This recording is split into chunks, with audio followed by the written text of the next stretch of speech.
So that's that. But here is someone who actually lived through it, and he will be able to speak to you about his experiences. Raymond Schwartz. I don't know that your voice will carry, but we'll see. It's a strong voice. Okay. Good afternoon, and thank you for coming. Can you all hear? Just put it in the holder, maybe. Yeah, I'm just going to put it in.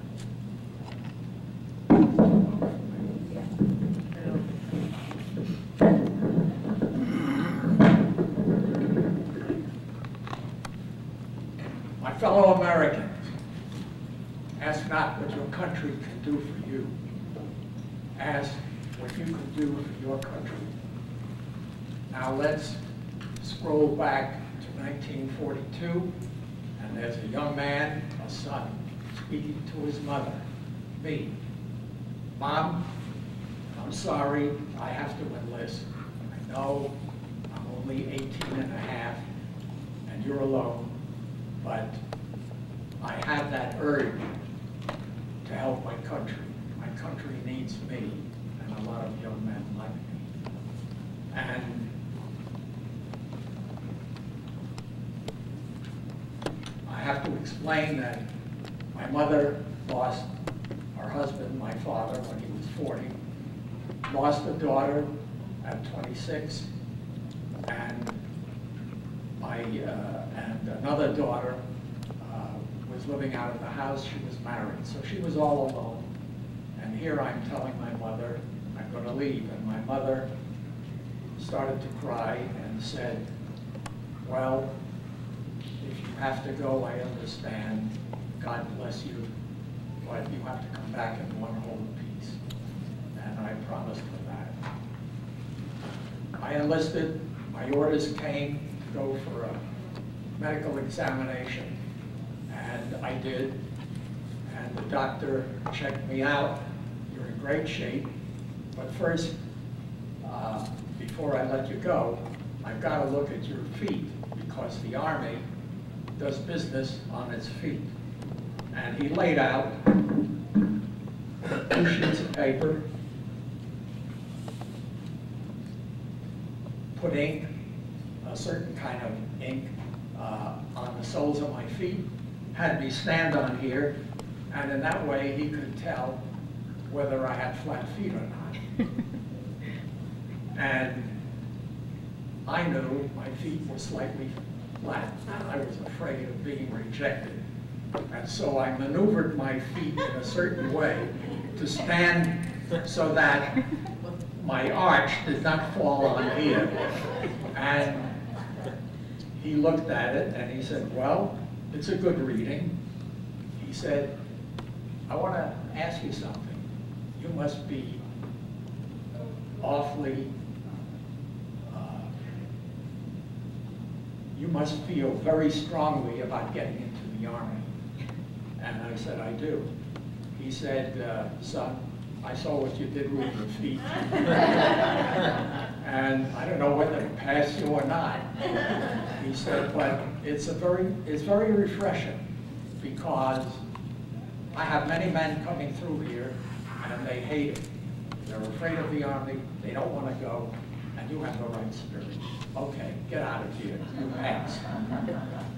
My orders came through shortly thereafter, and I was assigned to Camp Upton, New York, for basic training. And the basic training was difficult because none of us was used to it. Building up the body physically and then performing exercises. We went into a desert area and there was barbed wire about 2 feet off the ground, and we had to crawl under that barbed wire for about 30 yards with machine gun bullets, live ammunition flying over our head. And the guys who were firing those weapons over our heads told us, laughingly, if you find a snake on the ground, don't stand up, because a bullet will find you. And so we we went ahead and no one found a snake. And that was one of the exercises that we performed. Then we were out on maneuvers and living in the field, and two of us were buddies, and we had pup tents. We pitched our tent, and that's where we slept for 4 or 5 days. It was so cold, we slept back to back for warmth, and we had 2 blankets under us, 1 blanket on top. And I remember vividly, one night, something woke me up, and some slithering thing was crawling into our tent. And I took a look, and I said, "My God, John, wake up, it's a snake." And he grabbed the head, and I grabbed the tail, and we ran out of the pup tent. I went to a tree, I had the tail, and smashed it against the tree and killed it. Tough experience for a new recruit. At any rate, in the morning, we went out to look for our water. We had filled our helmets with water to splash on us, wash our hands. And the water was a block of ice. That's how cold it was. We found out it was about 30 degrees. So that was another interesting experience. And then I was put to the test with a rifle. First time I ever held a rifle in my hands, shooting at a target 200 yards away.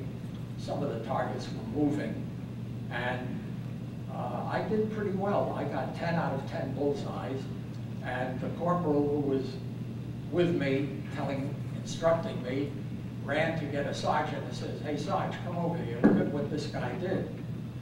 And just for general information, there are 3 graduations of proficiency in rifle shooting. You're either a marksman, or a sharpshooter, or an expert. And I won the expert's badge, and I had it on my jacket, and I didn't take this jacket out since the end of the war, maybe 1946, 47. And I don't know what happened to it, so unfortunately, I can't document that part of the story. At any rate, it was over. That is the basic training, and we were awaiting our assignments. And I got called into a military intelligence group that said, "We have a program for you, and you're going to go to the Military Intelligence Training Center for special training." I found out, just to stop the story for a moment, I found out later in a letter from my mother that the FBI and the Office of Naval Intelligence were parading up and down our neighborhood, asking neighbors, "Who is this guy, Raymond Schwartz? What do you know about him? Does he ever talk nonsense? Is he really a devout American?" And apparently everything was okay, and the Office of Naval Intelligence and the FBI gave me the okay, and I was assigned to the Military Intelligence Training Center in Maryland. And so I arrived at the Maryland station and figured I'd get a cab. Want to take me to the Military Intelligence Training Center? Where? Nobody knew where it was. It was so secret. So here I was, a dilemma. No phone number, nothing. I was stuck. And I called my old CO, commanding officer, and said, "I'm sorry to tell you, but I'm standing here, or sitting in the Maryland train station, and I don't know where to go." So he made a call, and he called me. He said, "Just hold on." And he told me that they said, "Stay put, we'll send a car for you." And sure enough, in an hour, a car appeared. They took me to the Military Intelligence Training Center. And that apparently was because I was very proficient in languages, as you'll see later on why it was important. And I was speaking French already and Spanish, and so that's how I got to the Military Intelligence Training Center where I was trained in all kinds of military strategy, and then we acted them out. So we'd go into a field, and there would be a big detachment of troops, and oh, here's a stronghold. Are we going to attack it? How do we do that? You go off on the side, we'll come down the middle. What weapons are we going to use? All that kind of training. That went into broadening my base for military intelligence. And then there was a lot of classroom work, working on strategy, military strategy, which put me in good stead later on when I was working on plans to invade Japan. And so after that stay of 3 months, now I understood the language part. I was shipped to Indiana University to a new type of language program to study Hungarian. The language, the culture. Why? Well, we have to tell you guys, when you graduate, the plan is for you to jump from an airplane behind the German lines and into the Hungarian area and be accepted as Hungarian. So into play came a new type of language teaching. We had a woman, a native Hungarian, who spoke all day Hungarian, and we had phrases printed out on a sheet of paper, and we had to repeat after her until we had it letter perfect. And then there were a few men who taught us about the Hungarian culture, Hungarian people, and so on. That was all very interesting, and when the time came, we were assigned to an Air Force base, and getting ready, that is, I know I wasn't ready. Many of us had to run. We were so afraid that we were going to have to jump out of a plane. And this is not what I bargained for. But nevertheless,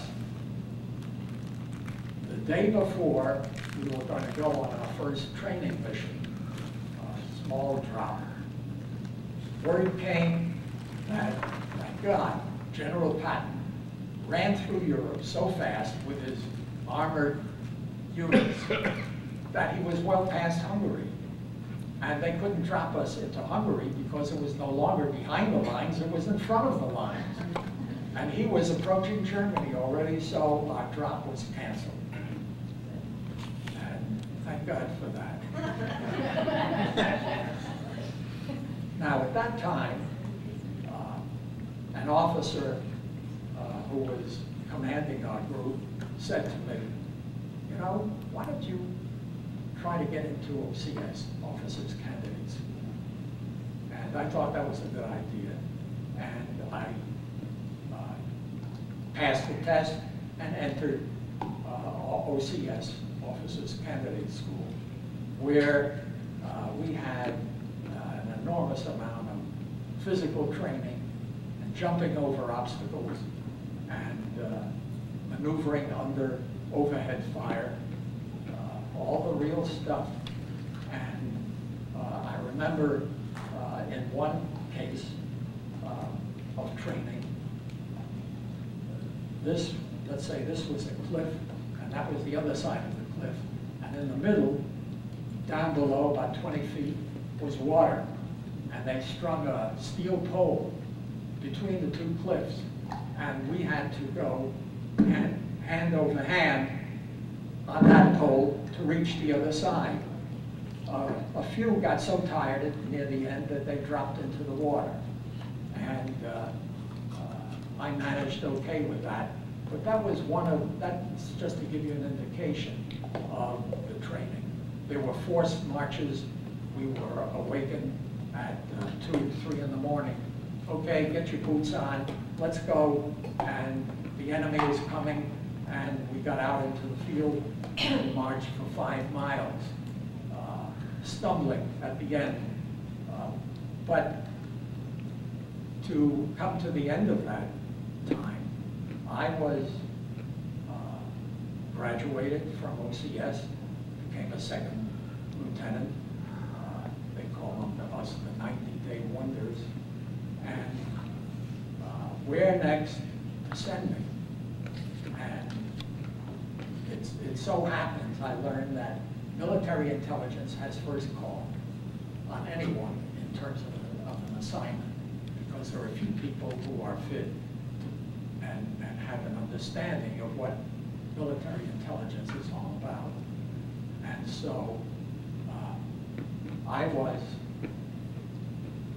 then assigned to a military intelligence detachment in the port of embarkation of Seattle, where hundreds and hundreds of soldiers were waiting to be transported to the Japanese theater of operations.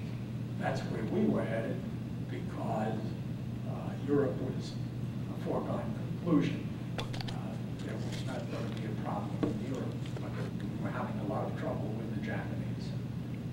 And so I was in this detachment, which was really a censorship detachment. And there were 5 middle-aged women reading letters from all of the soldiers that were expecting to be shipped out, and they were sending letters to their girlfriends and letters to their parents and so on. Not parents maybe, but wives. And some of the letters, what I didn't care for very much was women were not women, it could have been anyone. They were relating to one another what this letter said, and this letter said, and here's a guy who says, "I miss you, honey," and went into all kinds of sexual explanations. And the readers of those letters got a kick out of it. That's why they were there. At any rate, I couldn't take that anymore.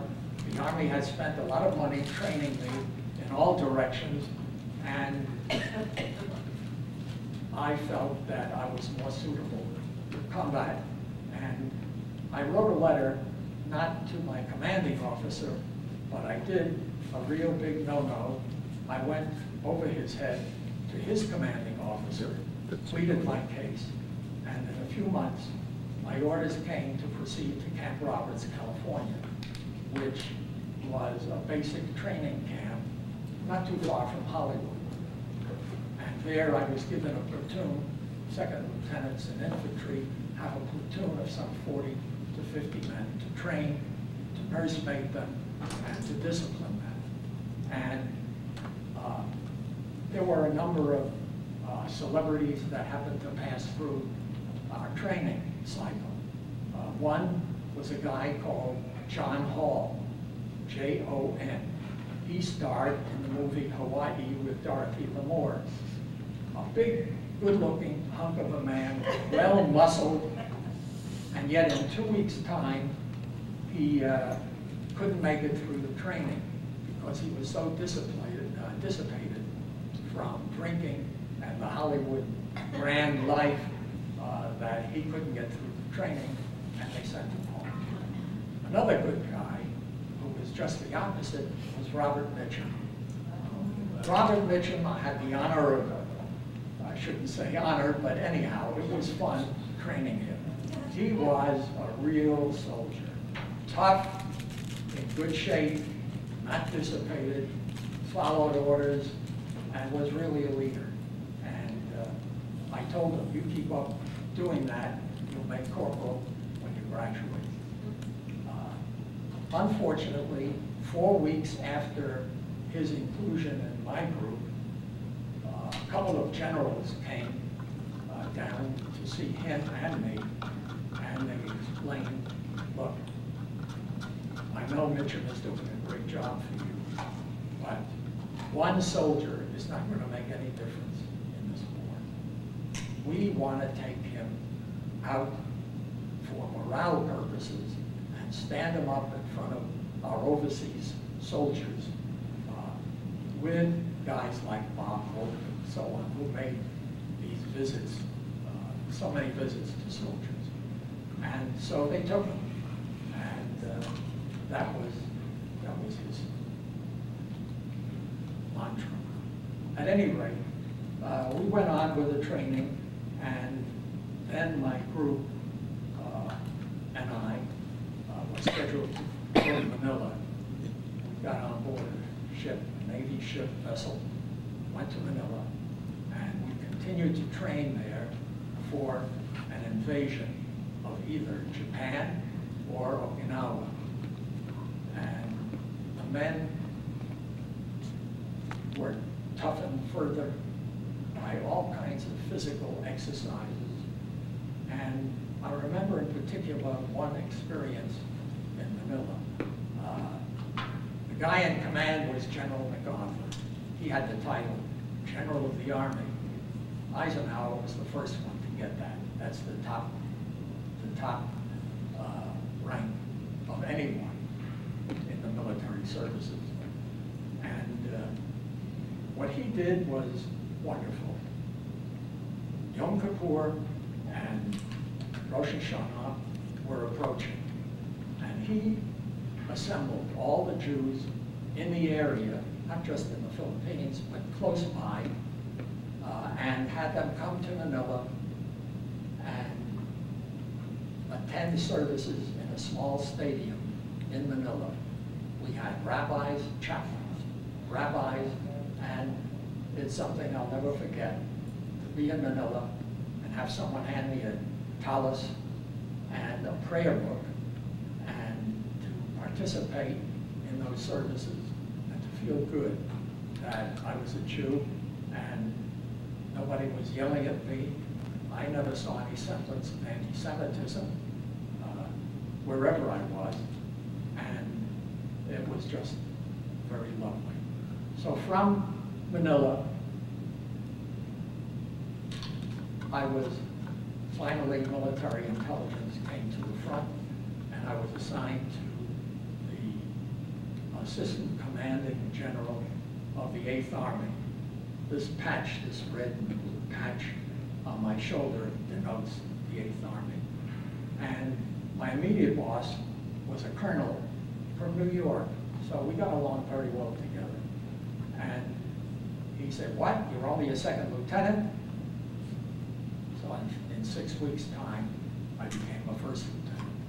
And he and I and a few others worked on plans to invade Japan. The reason why we were going to invade Japan was to end the war. And MacArthur made a demand on the Emperor of Japan to surrender unconditionally, and he refused. And so MacArthur wanted to take credit for assaulting Japan, thinking that, oh, we'll knock them over. But military intelligence estimates told them that there are over 600,000 Japanese soldiers. It's highly fortified, and we're going to lose, by death, we're going to lose over 1 million soldiers, and it's not worth the risk.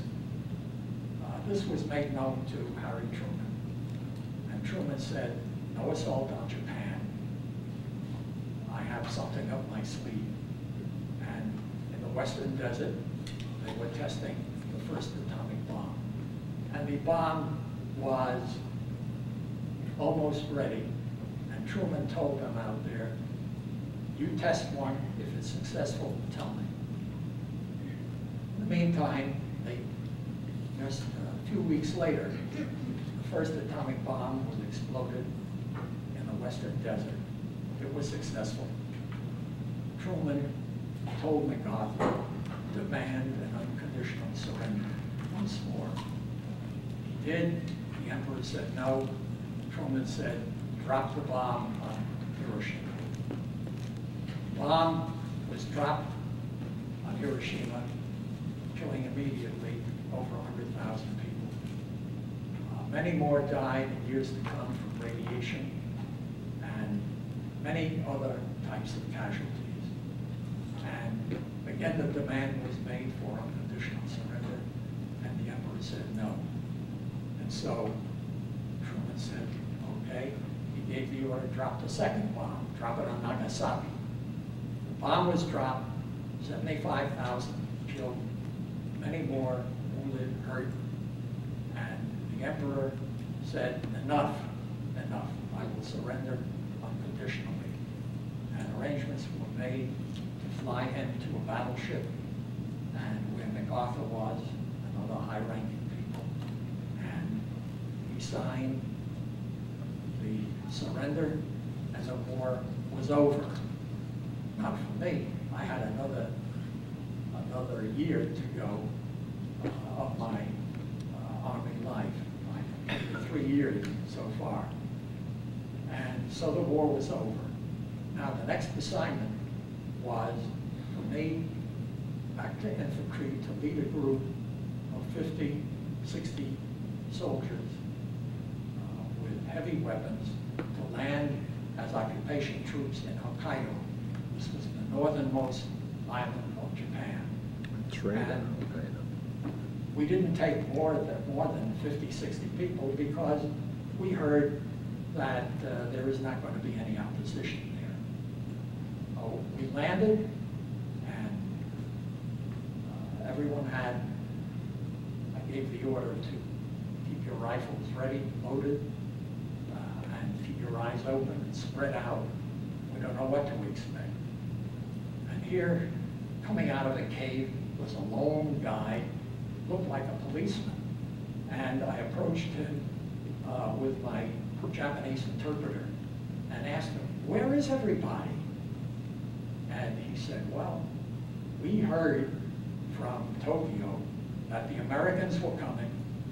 They were going to shoot every man, kill every child, rape every woman, and as a result, everybody in the village ran to the hills, and they were hiding. And I said to him, oh, there's no such animal. I said, you go and round them up, tell them we're here peacefully, the war is over, and we have lots of food to distribute to your villagers. He smiled the first time, turned to go, and then said, well, wait a minute now. In one of those caves, there are some die-hard Japanese, well-armed, and they'll kill you. They don't care if we tell them the war is over. They don't believe it. And he went off, and we approached the caves, and one in particular that was pointed out to us, and we had a megaphone, and I told the Japanese interpreter what to say. Come out, the war is over. Your emperor said, lay down your guns, come out, we have food for you. No answer. We did that several times, no answer. The next thing we hear is rifles. And they were shooting at us with rifles from the cave. And one of my corporals right next to me was shot and killed. Lay at my feet, another one shot, lay at my feet, not killed. And I thought to myself, my God, 3 years, and I'm going to be killed here when the war is over? What kind of sense does that make? So I told the leaders of the different squads of the men there, tell them to maintain fire into the cave, but high enough because I, you, and you are going to crawl with me toward the cave with our hand grenades. Here's the grenade, but it's been defused, don't worry. And they were strapped around our neck, and we crawled up to about within 10 feet of the cave, and I gave the command, okay, throw the grenades in. And the grenades exploded, and we didn't hear anything. It was all quiet. The loudspeaker told them, or the horn told them, please come out, hands raised, leave your weapons behind you. Nothing. No movement. So I went with my sergeant and 2 corporals into the cave.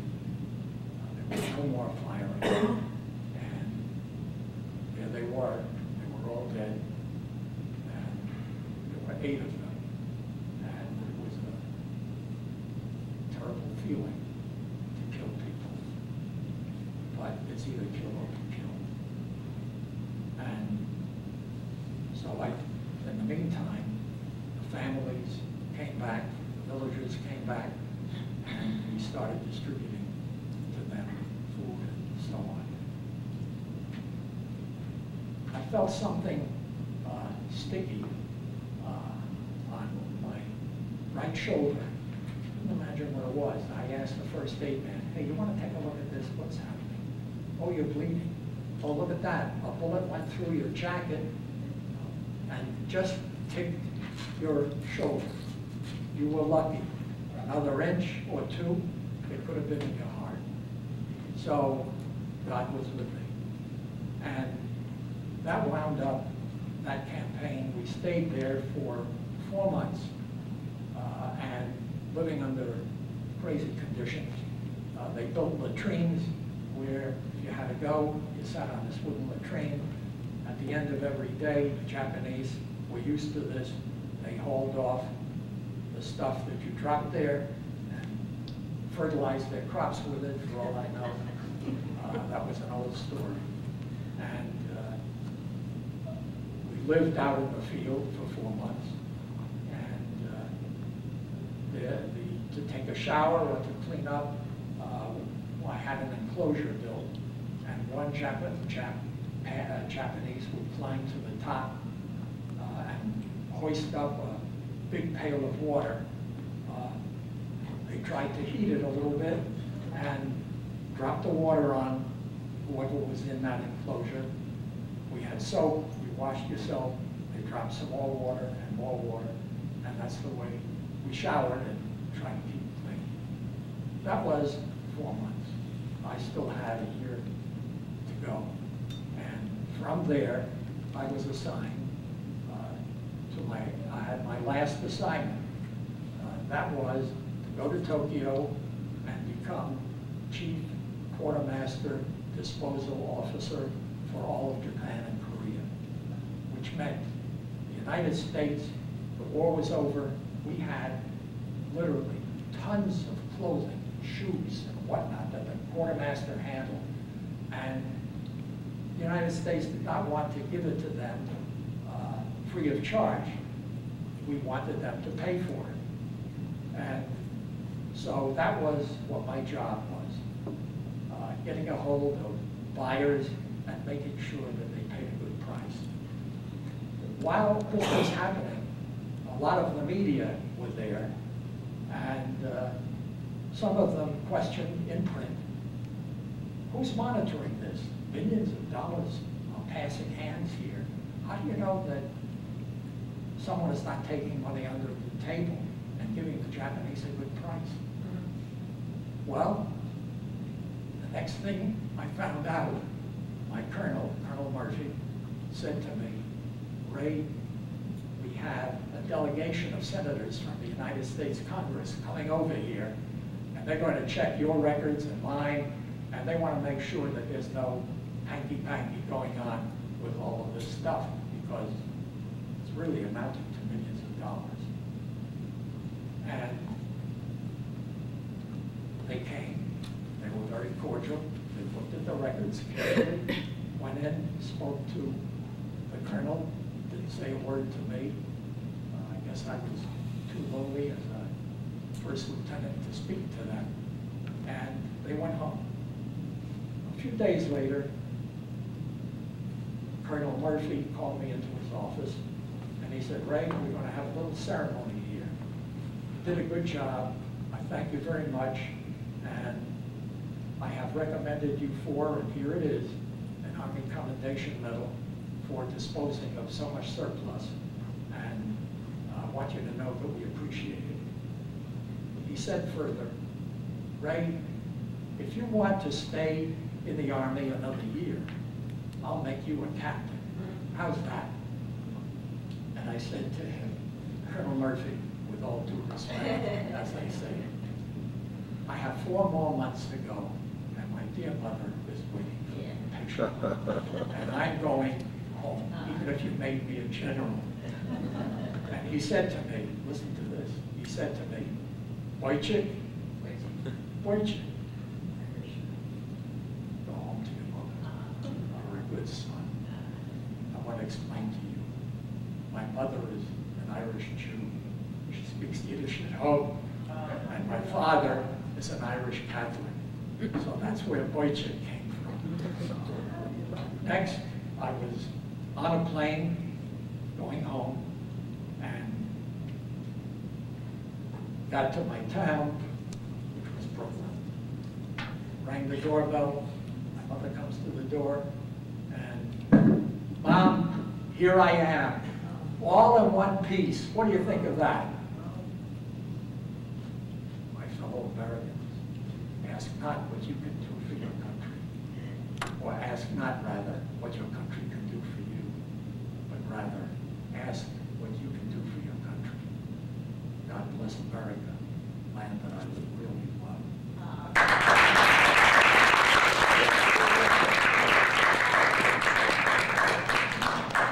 Well, that was a wonderful history lesson from someone who lived that history. And just told it beautifully, and we're so happy. Can we maybe pass it around? Oh, it's so heavy, my goodness, to have this hanging around your neck, wow. So yeah, you know, World War II was a good war. World War II was the time that we knew we were fighting for everything that America stood for liberty and for freedom. And unfortunately, that's not the way many wars since then have been declared.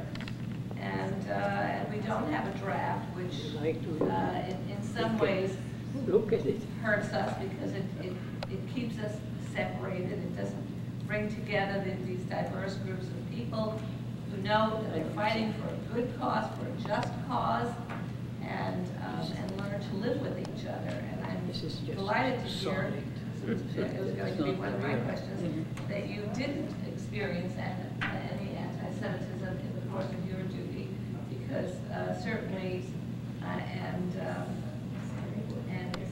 Neil Simon, the playwright, who also was in the war, did experience it, wrote a play about that. So that's really wonderful to know and to hear. Now, was it? I need to ask you, was it Eisenhower who called for the services in Manila? It was not. Eisenhower was in the European theater campaign. Right. MacArthur. Right. Yeah. Okay. So, but Eisenhower had served in Manila, and he played poker. He was a very good poker player. And he played poker with Jane Wilkes' great-grandfather, great-grandfather, I think, who was a Freeder. There were 5 Freeder brothers, and they had a cigarette factory cigarette factory in Manila, and they saved quite a few Jews, and their plan was to save hundreds of thousands of Jews by bringing them to Manila to work in the cigarette factory, the cigar factory, and because of Pearl Harbor, those plans could not be realized. Had Pearl Harbor not happened, then hundreds of thousands of Jews would have been saved. And, you know, at least through there.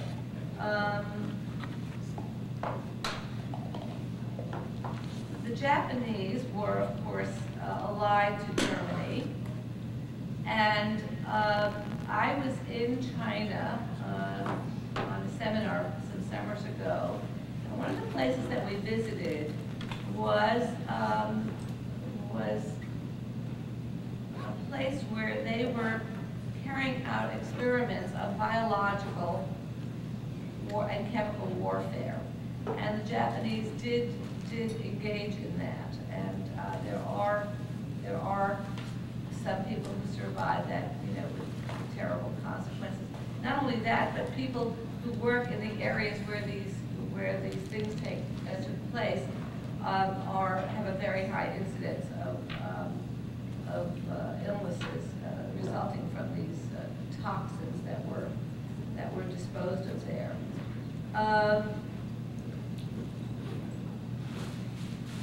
One of the reasons that we went to war was that when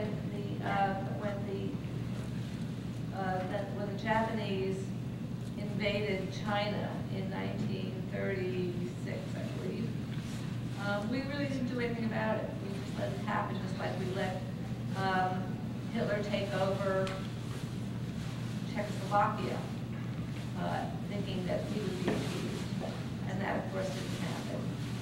I'm so glad you spoke about the dropping of the atomic bomb, because that question always comes up at the anniversary of Hiroshima and Nagasaki. People always say America didn't have to do it. The war was won, and and America did it just to show that they could do it. But very few people know that had America not had those weapons, they would have lost the 1 million number that you quoted of American soldiers. So I think that that's an important thing to remember. It was very interesting to hear that you were the quartermaster of that. And of course, America really did help Japan get on its feet again.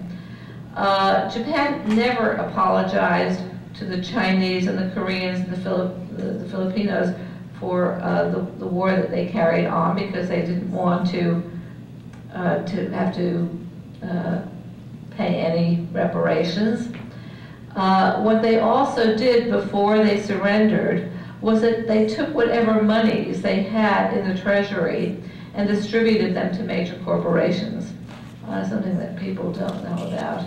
And to this day, they still, there's more and more pressure from China to get them to apologize, but they're still adamant about, about that, and about using the women in China, in every place that they occupied, and that included Caucasian women as well as the indigenous people of the area as sex slaves, and they were very brutal about that. So that's also something that's not so talked about. And I don't have any more questions or comments, but some of you may have, so let's open the floor to those. I have a question. On a lighter vein, Robert Mitchum, right? Was he already well known at that point, or? I think he had acted in a few films, and he was known. At least he was known through all of his films.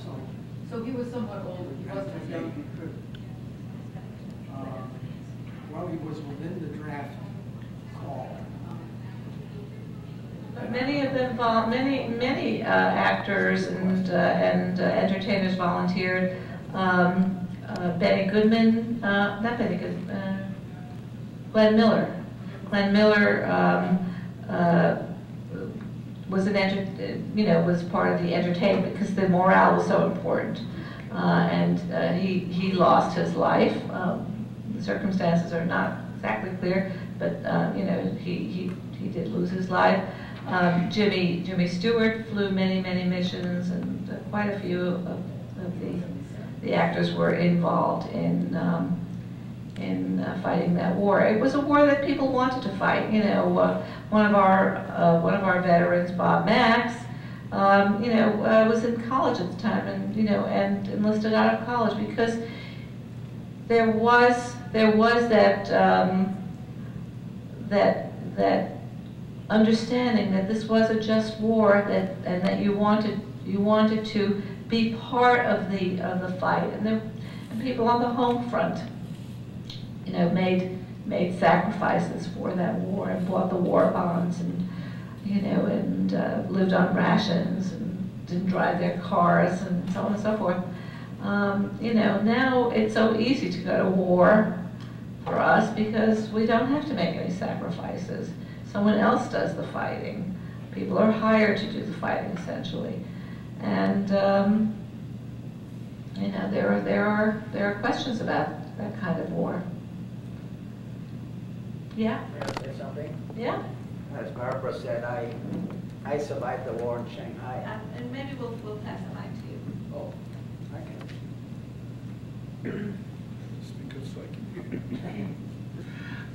I survived the war in Shanghai. We were interned by the Japanese, and at the end of August 1945, we were liberated by the U.S. military. We adored these guys. We were kids. I was 10 years old, 11 years old at that time. We adored the military. They were mostly Navy people, but they were your comrades. So I salute you, Lieutenant. Thank you.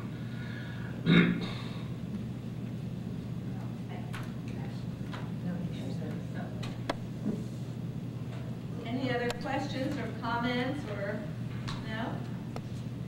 Then we're going to close this program, and we'll hope to see you on January 7th.